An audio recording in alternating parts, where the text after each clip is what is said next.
kan? Takkanlah kau tak reti bezakan binatang dengan manusia. Sebab tu saya nak beritahu kepada Azwan Ali, kadang-kadang mulut awak ni kena jaga sikit lah. Apa yang caption yang saya pun nak baca pun saya rasa menyakitkan hati saya. Adakah dia ni tak makan ubat ke? Ataupun dia sakit ke? Awak sedang kejutkan bukan harimau tau. Ini atas lagi daripada harimau.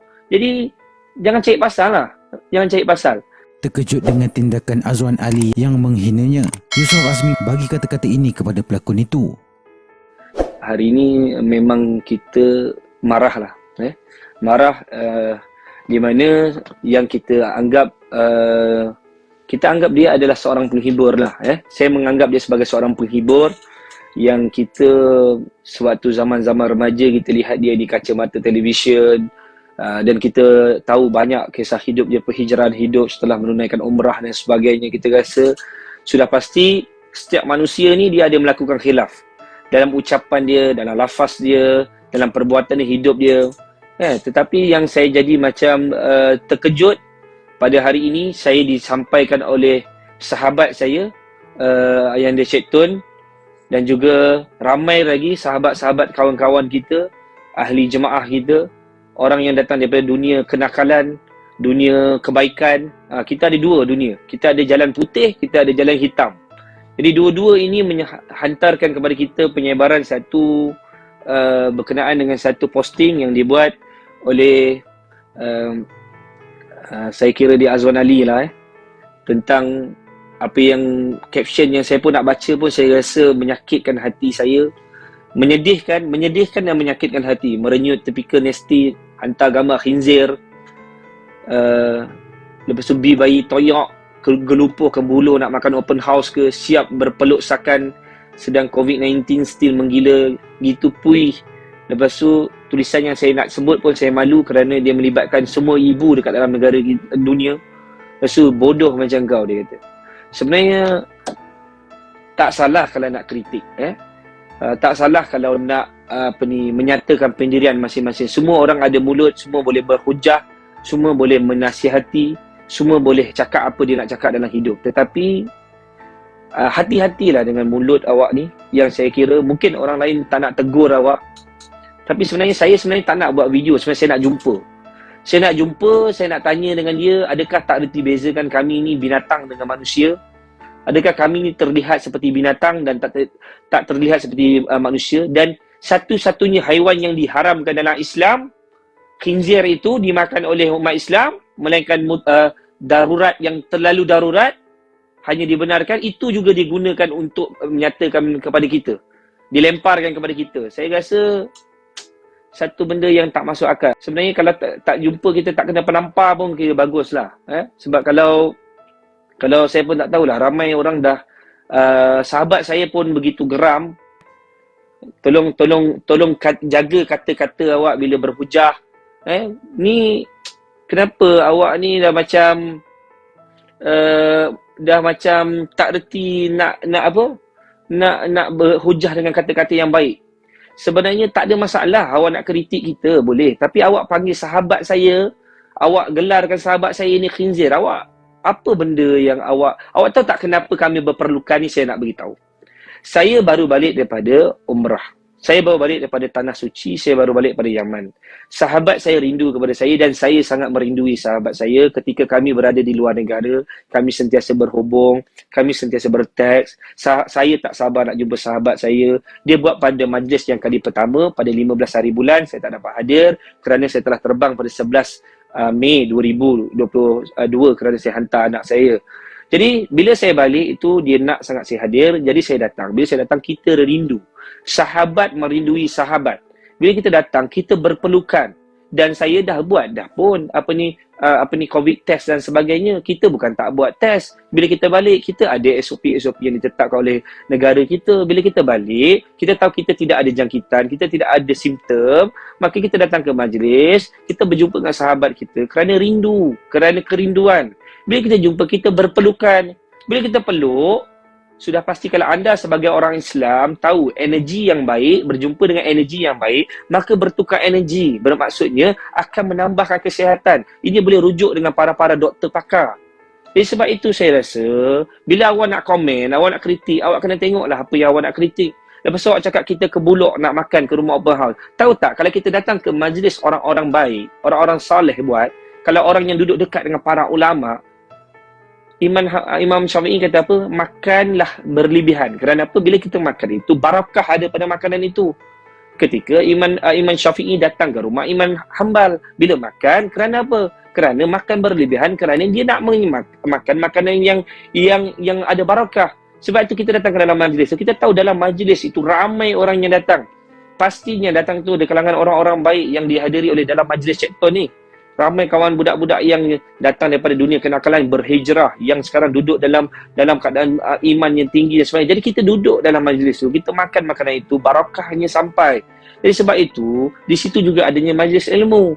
Saya minta juga kepada semua rakyat Malaysia, kalau anda ingin menjemput Datuk Seri Diva AA ni, silalah menghantar jemputan di Twitter beliau supaya dia tidak meroyan di media sosial.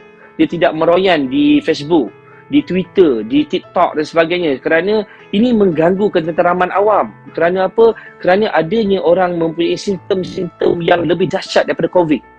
Yang saya kira simptom ini adalah satu simptom yang sangat sukar untuk dirawat. Kerana simptom yang bila melihat orang bahagia, dia merasa tidak bahagia.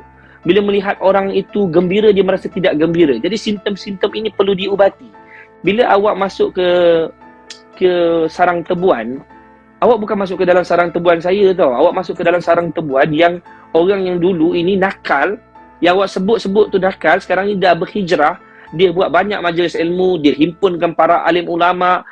Apa tak jadi? Ini bukan awak boleh kacau dengan orang, pergi jumpa orang, awak boleh buat-buat gaya, tak ada tau. Ini cakap pakai penumbuk je tau. Dia memang cakap, dia cakap, ni. Saya takut boleh pekak sampai ke alam barzah. Sebab itu, tolong jaga mulut. Tolong jaga mulut, jangan cakap jangan cakap benda-benda yang menyakitkan hati orang. Sebab kejap lagi kalau awak jumpa orang yang tak kena pada tempat dia, cuma kita nak bagi tahu, kita ni budak nakal. Jadi budak nakal tak payah nak cek pasal dengan budak nakal lah. Kita ni hidup berlakon je. Kami dekat luar ni berlakon je. Nampak je macam baik. Tapi kami tak baik. Kan? Takut nanti kalau kena, dia bunyi macam ni tau. Nampak? Nampak? Dengar? Nampak? Kalau dia kena penumbuk, nampak? Nampak? Dia macam tu. Dia punya bunyi tu, bunyi dia lain macam. Sampai masa nanti, kita jumpa, jangan tiba-tiba kata okay you pula. Memang kita nak jumpa. Nak jumpa, nak tanya apakah sebab. Adakah sebab dia nak memang kenal dengan kita, nak kenal sebenarnya mungkin dia rasa ini kaedah untuk dia nak kritik dan dia boleh tumpang populariti. Mungkin inilah kaedah dia.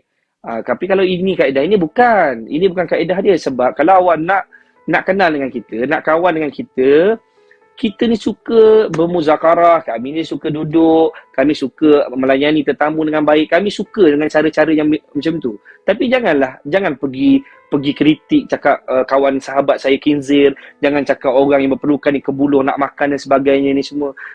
Sebenarnya ini bukan satu kaedah percakapan, ujah ataupun kataan yang boleh awak buat. Ni lemparan satu hinaan. Jadi saya mengharap kepada seluruh rakyat Malaysia untuk kalau jumpa dia pun jangan buat apa-apa, cuma sampaikan pada kita untuk kita mungkin boleh tanya apa sebab, apa yang kurang, dan insya-Allah kita tak buat apa-apa. Buat apa kita tahu kalau kita bagi menjadi penampor sekalipun, kita tahu dia dah bersing telinga. Jadi kita takkan buat macam tu. Cuma nak tanya dengan dia nak berkawan dengan kita ke, dia nak jadi one of kita punya team ke, nak jadi kita punya MC ke, nak jadi kita punya typewriter ke, ataupun nak jadi penjaga media sosial kita, boleh, tak ada masalah. Jadi itu boleh, tidak menjadi masalah. Tetapi jangan cakap sehingga menghina, jangan cakap sampai menghancurkan orang punya credibility, jangan sampai menghancurkan majlis orang, jangan sampai awak melihat orang ni tak ada harga diri. Jadi sebab itu saya nak pesan. Jadi kalau sesiapa yang punya maklumat tentang Azwan Ali ni, boleh sampaikan kepada kita punya sekretariat. InsyaAllah kita nak berjumpa dan boleh aturkan pertemuan secepat mungkin. Sebab kita nak jumpa, kita nak tanya apa sebab, apa yang kurangnya kita ni yang menyebabkan dia sakit hati. Kalau ada benda yang kita silap, kita minta maaf. Kalau kita ada silap, tapi bukanlah dengan menghina yang boleh kritik orang, cakap orang dan perkataan-perkataan. Saya rasa ini melampaui batas. Jadi sebab itu saya perlukan pertemuan dengan segera. Saya dan sahabat saya nak berjumpa, kita nak tanya apa sebab. Kita tahu kita tahu dia punya kawasan rumah dia di kawasan Ampang dan sebagainya, tapi kita tak perlulah nak jumpa kat situ. Kalau kita jumpa di pejabat, kita boleh bincang, ada benda yang tak kena yang kita boleh sembang, dan insya-Allah kita akan jumpalah dengan segera mungkin. Jadi itu saja.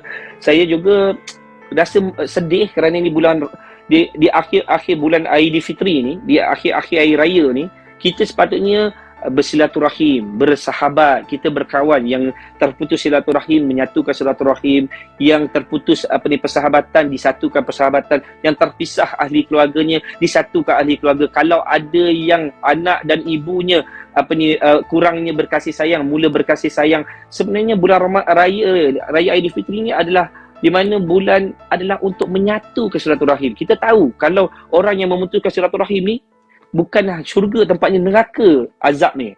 Sebab itu kita tidak mahu berpecah belah. Jadi awak jangan menjadi salah seorang yang menghancurkan kehidupan orang Islam. Kalau awak menyatakan diri awak sebagai orang Islam, sepatutnya awak tidak meletakkan pendirian dengan memaki hamun. Ini bukan level, bukan stage dekat televisyen tau. Bukan artis-artis yang awak boleh komen-komen, awak boleh cakap dia, awak boleh suka-suka komen dia, macam ni. Bukan tau. Kita ni bukan artis, kita bukan pelakon, kita ni hanya berlakon di hadapan Allah, dan kita ni bukan orang baik, kita orang nakal, kita baru berusaha nak jadi baik. Jadi jangan cari pasal dengan kita lah. Saya nak bagi tahu tu, jangan cari pasal dengan kita, sebab kita pun ada tahap kesabaran dia. Kalau awak kritik saya boleh terima. Tapi kalau awak kritik sahabat saya, bila awak katakan dia dengan pelbagai tomahan, tuduhan, perkataan-perkataan itu, saya terpalit dan saya terasa kerana saya sedang berpelukan dengan sahabat saya. Jadi saya nak bagi tahu dengan awak ni, saya kata kan, sebelum benda menjadi lebih parah, jumpa, dan saya minta awak minta maaf dan susun ayat dengan sahabat saya, dengan secara berdepan, dengan saya sendiri. Saya maafkan awak dah, tapi saya nak beritahu selagi awak tak berjumpa dengan saya dan sahabat saya, kira kita belum berdamai. Jadi insya-Allah kita ini bukan cara lah awak nak berlembut-lembut kan. Tak ada. Kita tak ada. Kita kalau kita bagi macam kita bagi macam. Nampak? Kalau kita bercakap macam tu. Nampak? Bila awak bercakap satu, kita bagi. Tang. Nampak spring tu. Nampak? Macam tu. Dia tak bagi, dia tak main cakap. Dia kalau bagi, sam. Nampak? Tahu-tahu pergi. Tang. Nampak tu. Jadi tolong jangan cakap ikut sedap mulut. Ini bukan label artis yang awak boleh komen, awak boleh cakap komen-komen, boleh nak cakap pasal senang-senang nak hina orang. Ini bukan. Saya nak bagi tahu kalau saya jumpa, saya tak boleh nak cakap apa-apa, tapi kalau saya jumpa, saya memang nak tanya apa sebab awak sampai kata macam tu, okey? Jadi insya-Allah jangan bagi kita terkejut dah. Kita ni tengah tidur. Tak payahlah kejutkan kita. Tapi kalau nak kejutkan, nanti kita tahulah macam mana nak bangun. Okey? InsyaAllah itu saja. Saya juga mengucapkan selamat Hari Raya Aidilfitri, maaf zahir dan batin kepada seluruh rakyat Malaysia, kepada tim sahabat Somayan di negeri, di seluruh Malaysia dan netizen. Saya bukan nak marah, tapi saya memang terasa hati saya bawa balik di Tanah Suci. Bawa balik, saya sebenarnya sabar ni tinggi, tapi bila orang kritik dengan perkataan-perkataan khinzir semua ni, ini melampaui batas lah. Melampaui batas. Kalau tak ada, kalau orang hina sahabat saya yang memperjuangkan tentang mengangkat tentang baginda Nabi SAW, yang buat majlis-majlis ilmu, yang mengangkat para ahlul bait, yang mengangkat para ulama, orang kata macam tu, saya tu terasa. Kalau dia cubit peha kanan saya, peha kiri saya terasa. Jadi kalau saya tak melindungi, kalau saya tak protect sahabat saya, kalau saya tak jaga sahabat saya juga akan dituntut di akhirat kelak. Jadi saya tidak mahu menjadikan orang yang mendiamkan diri. Terima kasih kerana menonton. Kalau anda suka video ini, jangan lupa untuk like, share dan subscribe. Kita jumpa lagi dalam video akan datang.